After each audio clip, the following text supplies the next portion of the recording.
नमस्कार सभी को, welcome back to our channel. हम पढ़ रहे थे भारत में यूरोपियों का आगमन। तो फर्स्ट वीडियो में हमने देखा था पुर्तगाली शक्ति का आगमन भारत में कैसे होता है और कैसे उसका पतन होता है। आज हम पढ़ेंगे डचों का आगमन कैसे हुआ। और ये नोट्स है मेरे हैंड रिटन, बहुत इंपॉर्टेंट है, तो आपको इसमें से ही पढ़ाऊंगी, बट इसका कुछ बैकग्राउंड देख लेते हैं ताकि हमें ईजी रहे कि डचों का आगमन स्टार्ट कैसे होता है। तो हमने देखा था कि पुर्तगाली शक्ति बिखरना स्टार्ट तब हो जाती है जब स्पेन का पतन होना स्टार्ट होता है। ठीक है। तो 7वीं सदी के मध्य में ही जो डच थे अपने आप को मजबूत कर रहे थे, उनका स्थान ले रहे थे पुर्तगालियों का। और 16वीं सदी से ही वो अपने आप को मजबूती प्रदान कर रहे थे। वो अपनी वाणिज्यिक शक्ति, नौसेना शक्ति को बढ़ा रहे थे। डच पुर्तगालियों के द्वारा लाए गए पूरब के सामान को लिस्बन से एंटवर्प पहुंचाया करते थे, जहां से यूरोप के बाजारों में वो पहुंचाया जाता था। तो डचों ने अपने व्यापारिक संगठन, नई तकनीकें, जहाजरानी विकसित कर ली थी। और 7वीं शताब्दी के आसपास में उन्होंने एक नई जहाजरानी का निर्माण करा था, इसको बोलते थे फ्लूट शिप। ये अनेक अनोखे प्रकार का जहाज था, क्योंकि ये बहुत हल्का होता था और इसको चलाने के लिए बहुत ही कम लोगों की जरूरत होती थी और इसमें खर्चा भी कम होता था। डचों के जो जहाज थे वो बेटर देन थे पुर्तगाली जहाज से। अब देखते हैं वो एशिया की तरफ क्यों बढ़े इतना। क्योंकि उन्होंने देखा था कि एशियाई वस्तु से जो पुर्तगाली लोग हैं बहुत ज्यादा मुनाफा कमा रहे हैं। तो इसी वजह से वो हिंद महासागरीय और एशियाई क्षेत्र में पढ़ना स्टार्ट कर देते हैं। तो भारत के पूर्वी तट पर डचों का जो पहला अभियान हुआ था 1595 से 1596 तक हुआ था। और इसका जो लीडरशिप लिया था तब किसने करा था? कार्नेलियस डी हाउंटमैन ने किया था। ये इंपॉर्टेंट नाम है कि डचों में सबसे पहले कौन पहले आया था, तो ये व्यक्ति का नाम है कार्नेलियस डी हाउंटमैन। और फिर 1602 में डच ईस्ट इंडिया कंपनी की स्थापना हो जाती है, उसको बीओसी भी बोलते हैं। और ये डच संसद के द्वारा पारित कर दी गई थी। और जिसमें इसमें कई सारी इनकी स्वतंत्रता दी गई थी। और इसमें जो व्यापारी थे, बड़े बड़े व्यापारी, उनको शामिल किया गया था। और इनको भूमध्य सागर के पूर्व में व्यापार करने की अनुमति भी मिल गई थी। तो डच ईस्ट इंडिया कंपनी की स्थापना के बाद में उन्होंने भारत में अलग अलग केंद्रों पर अपने कारखाने स्थापित करना स्टार्ट कर देते हैं। तो पहला कारखाना लगाते हैं वो 1605 में, मछलीपट्टनम या मसूलीपट्टनम कह लो, वो आंध्र प्रदेश में है। दूसरा कारखाना लगाते हैं 1610 में पुलिकट में।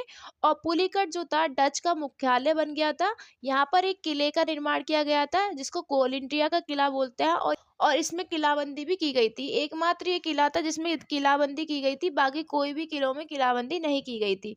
दूसरा किला निजामपन्नम में स्थापित किया गया था, जिसे पेत्तोपल्ली का किला भी कहा जाता है। तो ये इंपॉर्टेंट है बहुत ज्यादा, इसलिए मैंने ये हाईलाइट कर रखे हैं। तो इनके नाम देख लेना। बाकी और भी केंद्र है, जैसे कि कावेरीपट्टनम है, पुलिकट है, नागपट्टनम में कारखाना लगा था 1658 में। कासिम बाजार और ढाकापट्टनम में भी 1658 के आसपास ही लगा था। कोचिन में 1663 में लगा था। और सूती वस्त्र उद्योग और नील उद्योग, ये दो ट्रेड किया करते थे, इन दो वस्तुओं का ज्यादा ट्रेड होता था। चिंसूरा में 1653 में उन्होंने कारखाना स्थापित करा था। ठीक है। तो डच ने सूरत में भी अपना कारखाना खोला था और बंगाल में भी अपना कारखाना खोलने लगे थे। तो अगर हम डचों की बात करें तो उन्होंने भारत में इन जगहों पर अपनी फैक्ट्री स्थापित करी। इसके अलावा उन्होंने भारत से बाहर भी अन्य फैक्ट्री स्थापित करी और वहां पर भी कब्जा करा, जैसे कि 1605 में अम्बोयना में, मसाला द्वीप में 1619 में, और श्रीलंका पर भी अपनी विजय प्राप्त कर ली थी। वहां से जो मलक्का क्षेत्र था वहां से उन्होंने पुर्तगालियों को हटा करके अपनी केंद्र सत्ता स्थापित कर ली। ठीक है। वहां से व्यापार वगैरह स्टार्ट कर दिया था। अब जो था भारत में डचों की व्यापारिक स्थिति मजबूत होती जा रही थी। उसका कारण ये था कि यहाँ पर जो स्थानीय शासक थे ना, उनसे उन्हें सुविधाएं भी मिलने लगी थी और डचों को अब कम शुल्क देना पड़ता था इन जगहों से।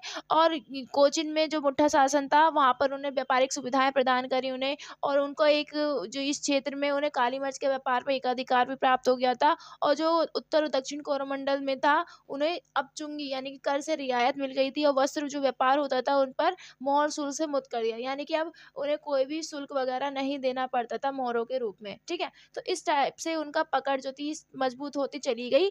और डच की जो व्यापारिक संस्था वीओसी जो थी, जो कि एक ईस्ट इंडिया कंपनी जो बनाई थी वो वीओसी, वो एक नई प्रकार की संस्था थी। उन्होंने जहाँ जहाँ पुर्तगाली की जो सत्ता थी ना वहाँ को उनको हटा दिया और अपना मुनाफा कमाने लग गए। जैसे कि 1632 में हुगली क्षेत्र में डचों ने पुर्तगालियों को हटाना स्टार्ट कर दिया। 1658 में डचों ने पुर्तगालियों को श्रीलंका से हटा दिया। और 1659 में डचों ने पुर्तगालियों से तंजौर तट पर स्थित नागपट्टनम जीता। तो ये नागपट्टनम पे कब्जा कर लिया, ये भी इम्पोर्टेंट है। और श्रीलंका पर भी कब्जा कर लिया और उगली उगली क्षेत्र पे भी पुर्तगालियों को हटा दिया। तो ये इम्पोर्टेंट क्षेत्र है बहुत ही ज्यादा, तो आप इन्हें देख लेना।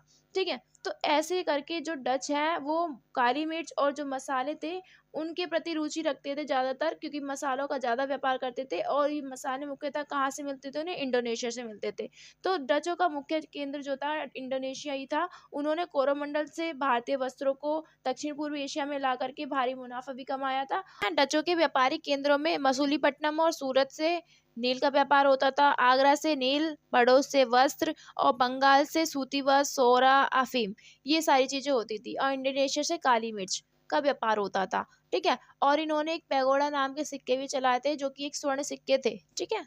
देखो, अभी हमने व्यापारिक केंद्रों को देखा, क्या क्या चीजें कहाँ कहाँ से व्यापार की जाती थी। अब इसमें जो किले वगैरह भी निर्माण करवाए हैं, तो चिंसूरा में डचों ने गुस्ताबुल किले का निर्माण करवाया था। डचों ने कई किलों का निर्माण, जैसे कि पटना में, कासिम बाजार में, कोची में निर्माण करवाया। उन्होंने सोने के सिक्के भी जारी करे थे, जिसे पैगोडा सिक्के बोला जाता है। एक नेगापट्टनम या नागापट्टनम में इनका मुख्यालय भी था। डचों ने भारत में धीरे धीरे पुर्तगालियों को हटा दिया और अंग्रेजों से भी इनके संघर्ष होने स्टार्ट हो जाते हैं। अब पुर्तगालियों को तो उनके नियंत्रित क्षेत्र से हटा दिया, चाहे वो श्रीलंका हो, मालाबार का कारखाने हो पुर्तगालियों के, उन पर सब पर आक्रमण करके गोवा गोवा को चारों तरफ से घेर लिया, मलक्का पर कब्जा कर लिया। ठीक है। कोचीन पर कब्जा कर लिया, कोलंबो पर कब्जा कर लिया। इस तरीके से पुर्तगाली वर्चस्व जो क्षेत्र थे, वहां से पुर्तगालियों को हटा करके डचों ने अपना कब्जा कर लिया और व्यापार वगैरह स्टार्ट कर दिया वहां से। डच ने भारत से धीरे धीरे पुर्तगालियों को तो हटा दिया, बट अंग्रेजों से उनके संघर्ष स्टार्ट हो जाता है, क्योंकि वो दोनों ही लोग भारत और हिंद महासागरीय क्षेत्र पर अपना प्रभुत्व जमाना चाहते थे। इसी वजह से डच और आंग्ल युद्ध होना स्टार्ट हो जाता है। यूरोप में तीन आंग्ल और डच युद्ध होते हैं।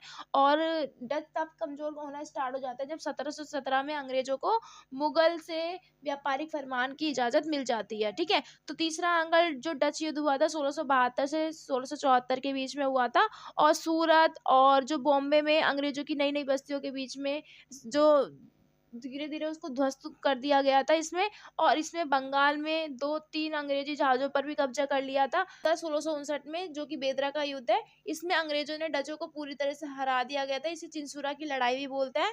और यहाँ से डचों का जो प्रभुत्व है धीरे धीरे समाप्त हो जाता है।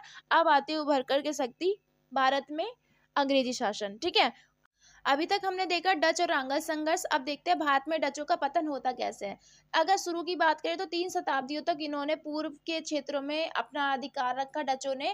बाद में क्या हुआ, अंग्रेजों के साथ इनके संघर्ष स्टार्ट हो जाता है। लेकिन शुरू शुरू में अंग्रेजों और डचों के बीच अच्छे संबंध थे, लेकिन व्यापारिक संघर्ष होने के कारण, व्यापारिक प्रतिद्वंदी होने के कारण ये एक दूसरे के शत्रु बन जाते हैं। ठीक है। फिर इन्होंने अंग्रेजों से मुकाबला करना पड़ता है। अंग्रेजों ने उन्हें फिर दबाई दिया, मतलब कि अंग्रेजों का सामना नहीं कर पाए। पहला है, डच कंपनी राष्ट्रीय अधिकारिता के अधीन थी, जिससे डच कर्मचारियों में अंग्रेजी कंपनी के कर्मचारियों के समान नेतृत्व की भावना और उत्साह का अभाव था, क्योंकि एक नेशनल कंपनी थी। और इसमें जैसे अंग्रेज पूरी तरीके से स्वतंत्र थे, उनके कर्मचारी वगैरह, वैसे उनके अंदर लीडरशिप की भावना नहीं थी, ऐसा एक्साइटमेंट नहीं दिखता था डच कंपनियों के बीच में। और डच कंपनी के अधिकारियों का जो वेतन था बहुत ही कम था, इसलिए वे अपने निजी व्यापार पे ज्यादा फोकस करते थे। और प्रत्यक्ष हो या डायरेक्ट हो या इनडायरेक्ट हो, वे कंपनी के हितों की अनदेखी करते थे। और ये अधिकारियों की उपेक्षापूर्ण नीति के कारण, तो ये अधिकारी वगैरह जो भी डच कंपनी में थे, तो इसी नीति के कारण इनकी जो स्थिति थी धीरे धीरे खराब होती चली गई। जो डच थे ना, हॉलैंड से आए थे। हॉलैंड में लंबी अवधि तक पराधीनता रही थी और इसके पास संसाधनों की पूरी प्रचुरता नहीं थी। लेकिन अगर दूसरी तरफ देखें तो इंग्लैंड जो था सदा स्वतंत्र ही रहा था, उसके पास संसाधनों का बहुत अधिक भंडार भी था। इसलिए वो अपनी इच्छा के अनुसार साधनों का यूज कर सकते थे, अपनी शक्ति को बढ़ा सकते थे। डच व्यापारी थे, उन्होंने अपना ज्यादा फोकस दक्षिण पूर्वी एशिया जैसे इंडोनेशिया, उन पर ज्यादा फोकस करा। वो मसालों के व्यापार पर ज्यादा फोकस करते थे। ठीक है। तो धीरे धीरे उनके बीच में जो अंग्रेजों और डचों के बीच में संघर्ष स्टार्ट हो जाते हैं और वो अंग्रेजों का सामना नहीं कर पाते हैं और युद्ध में संलग्न होने के कारण उनका हाश हो जाता है। ठीक है। अब देखते हैं डचों का क्या क्या योगदान रहा है। डच भारत से वस्त्र, सौरा, अफीम, नील खरीदते थे। इनमें से कई वस्तुएं वे इंडोनेशिया की ओर ले जाते थे, यानी बेचने के लिए, और बदले में मसाला खरीदकर यूरोप ले जाते थे।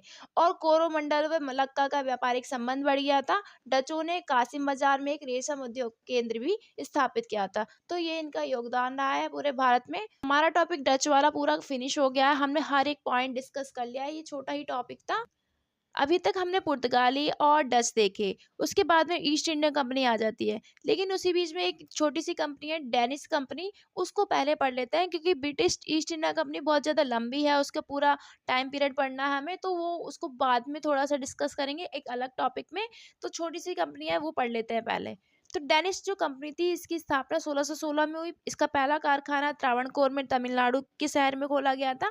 इसके बाद में इन्होंने बंगाल के सहारनपुर में अपनी फैक्ट्री स्थापित करी थी। तो सहारनपुर था ईसाई धर्म का बहुत ज़्यादा महत्वपूर्ण केंद्र था, और फिर बाद में उन्होंने अपनी कंपनी अंग्रेज़ों को बेच दिया और बाद में फिर वो यहाँ से चले गए थे, ठीक है? इनका पीरियड छोटा सही है, बट थोड़ा बहुत ध्यान रख लेना है। अब जो हम कल टॉपिक स्टार्ट करेंगे, ब्रिटिश ईस्ट इंडिया कंपनी से स्टार्ट करेंगे, क्योंकि ये बहुत ही ज़्यादा लंबा टाइम पीरियड तक हमारे भारत में रहे हैं, पूरे आज़ादी के टाइम तक की।